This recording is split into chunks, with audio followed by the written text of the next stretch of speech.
All right, so I got Catherine back here, and she and I are looking to see where this fence is gonna go.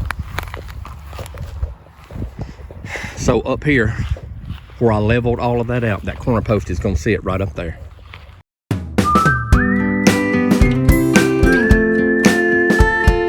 Well, good evening, Campfire crew. Just Tony and Stella checking in from the Valentine's booth. Hey, we got a great video this week. We've got a farm project that we're fixing to start. Also, we've got a piece of cast iron that we cleaned that I am pretty sure is the worst piece of cast iron I've ever tried to clean in my life. And it turned out immaculate. So it's right here, and it's a Wagner skillet. It's an unmarked Wagner skillet that was made sometimes between 1959 and 1965 or somewhere in that neighborhood. On the back of the skillet, it says 10.5-inch skillet, and it has a P stamped down at the bottom, and it also has the number 8 on top of the handle. So it was a little bit difficult for me to find out who made that skillet, since there's no more markings on it than they are. But the P on the bottom and the number 8 on the handle were dead giveaways that it's a unmarked Wagner skillet. So as Wagner went through a transition, they stopped putting, for a while, they stopped putting Wagner ware up here on the top of the skillet, and during the transition they put just small marks or not a lot of information on the skillet, and it was during that period of time. And once they got settled in, they started doing their thing again and putting Wagner ware on the skillets. So here's the thing about that skillet. We purchased this skillet at a thrift store. Also, we got a lid for a lodge, and it's a 10.25-inch or a number 8 lid. So that means that anything that's 10.25 inch that's made by Lodge, that lid will fit it. So it fits skillets, it fits Dutch ovens, it fits a whole lot of different things. And those lid's in great shape. It's reasonably new.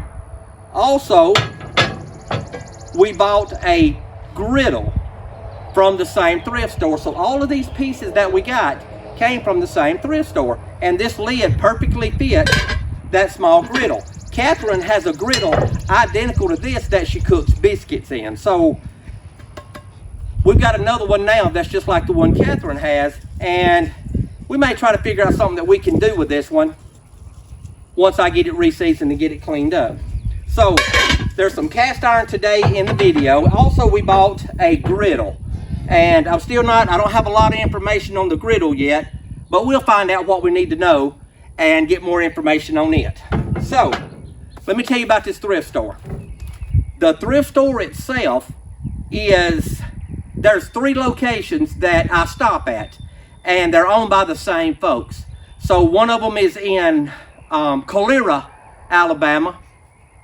Actually, 2 of them are in Calera, Alabama, and one of them is in Clanton, Alabama. So if you guys are ever around the Calera area or the Clanton area, and that covers a lot of space. So if you're from Clanton or Jemison or Thorsby or Pelham or Alabaster or Calera or maybe Birmingham or Montgomery or somewhere around those areas, y'all go by these thrift stores. And I'm going to show you the thrift store, the name of the thrift store. This is not just a thrift store, but it's a ministry.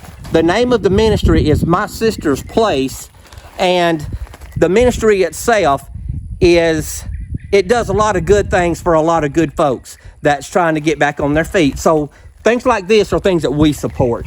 So I want you to, if you're ever around the area, y'all stop by the thrift store and tell those fine folks up at the thrift store that we all said hello, and tell them that Tony sent you by. Now, these are some great folks, and in no means do I get any kind of compensation for them. It's not about that.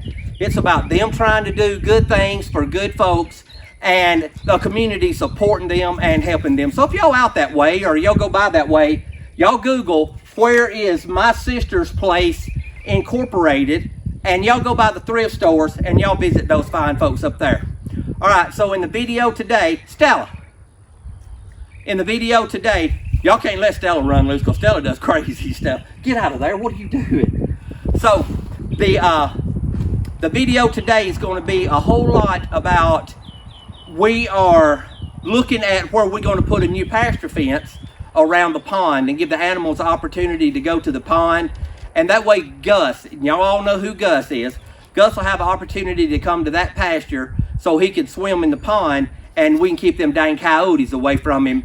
Also, the emus and the cows and other animals will have access to the pond from the pasture fence itself. So we'll put a gate coming from pasture to pasture and let them in that pasture to be around the pond.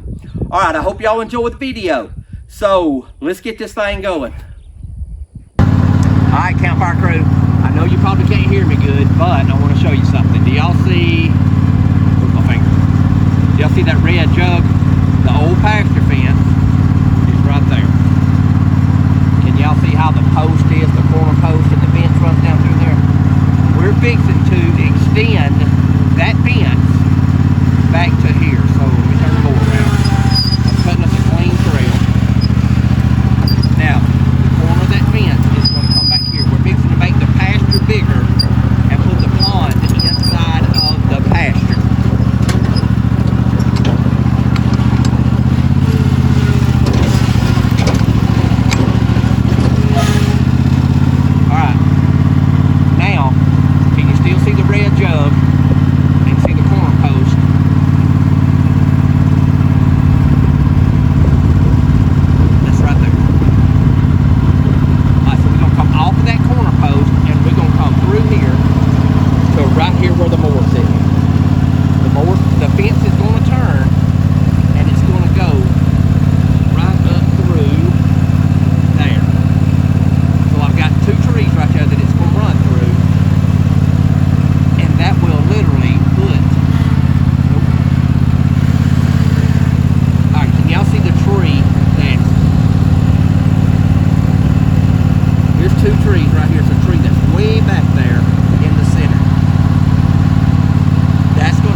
But it cuts real easy. That's just sage grass, and it cuts down real easy.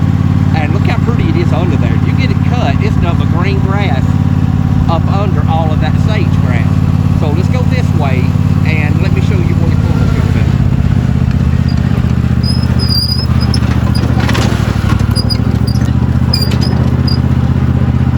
Go right through here.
Help me get all these fence posts in.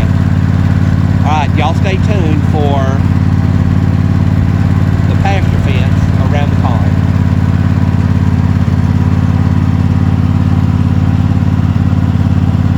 There's Nelly, and there's the bulls, and there's Stella. Alright, Campfire crew. Can y'all hear Helen? And I'm inside the barn. We have bought a skillet today from the thrift store. Can y'all see that thing? That is farm fresh. But what I wonder is how many years of seasoning that thing has built up on it. So there's one thing about the seasoning on this one is normally you can see them with seasoning on the outside, but this one has it on the inside.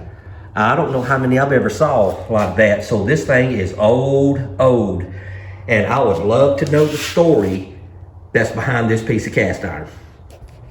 It is super old, and I'm still not sure what it is. So the only markings I can find on it are right there, and it says 10 and maybe an 1/8 inch, and I can't read anything past that. From looking at it, it looks like a Wagner skillet, and it may be a vintage Wagner skillet because it's definitely got a lot of age on it. So we're going to put this thing in the electrolysis tank, and in a couple of days we can get a whole lot better idea about what this thing is. So right now we have nothing in the tank. The water needs cleaned in the tank, but it'll do for one more skillet. We're going to get this thing in there so we can get the little sticker off of it. I wish they wouldn't put them stickers in there like that. Of course, it'll come out after that electrolysis gets on it.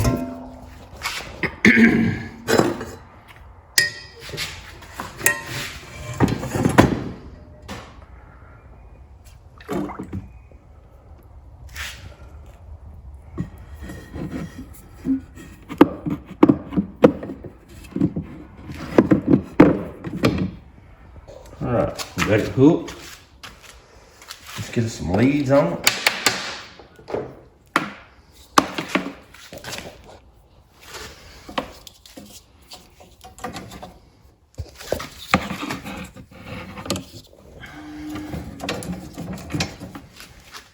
All right, let's get this thing plugged up and see what it looks like.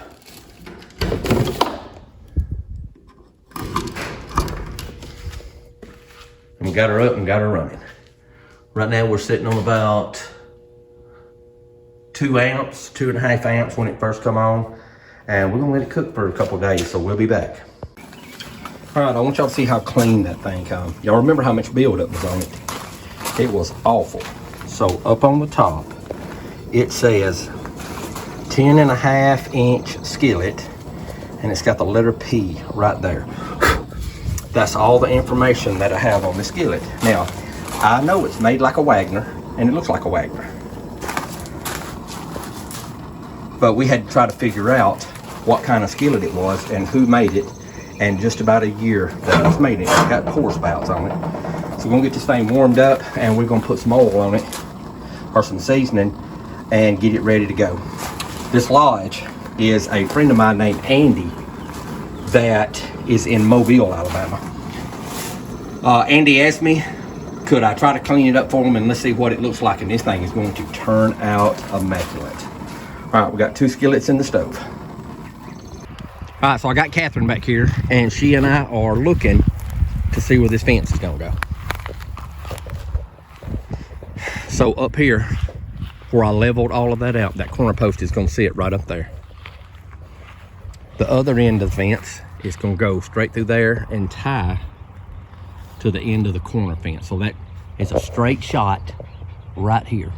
It'll run straight down right on this side of that big pine tree, come all the way up here and corner right here. Come right here and let me show you which way it's gonna turn.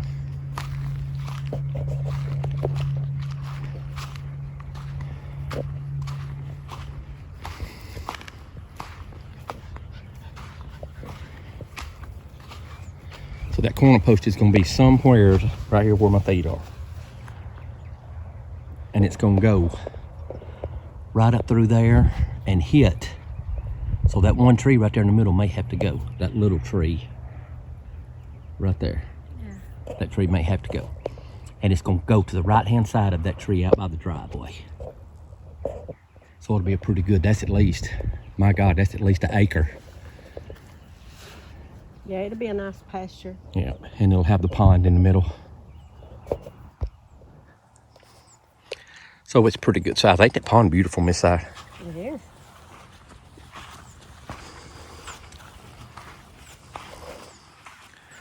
And it'll leave a bunch of shade trees back here. If we keep the goats out of here, all the trees will stay alive. Yeah, the goats aren't coming over here. They don't like water in here.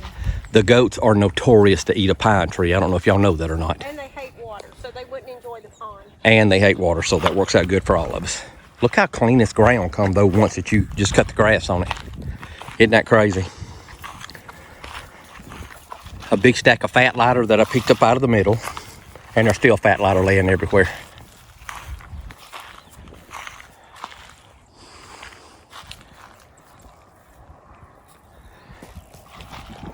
This be a nice place to come camping. Up here by the pond, plenty of shade. I think the Indians will like the pond. They will. Another big stack of fat lighter right there.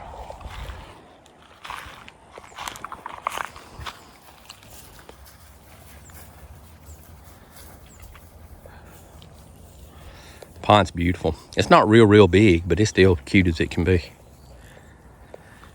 We try to keep it pretty clean around it, keep snakes away. And there's Miss Goldie, my friend Goldie. She's looking out this way.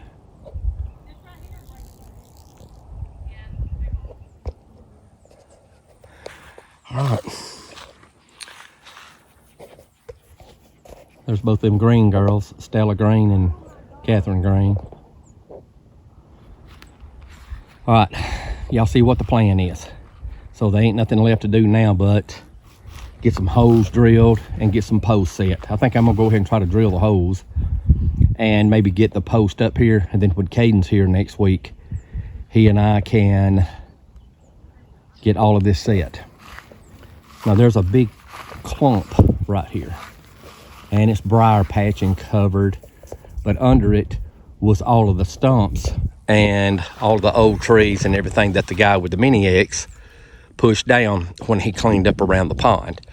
When we first moved here, you didn't even know there was a pond here. And that guy done a real good job cleaning up around it. So that's where all of that stuff got put, was right there in that big stack. And it's been a few years, so most of it's rotted out. And we're gonna let it continue to rot out till it's just dirt, and then we'll just use the dirt.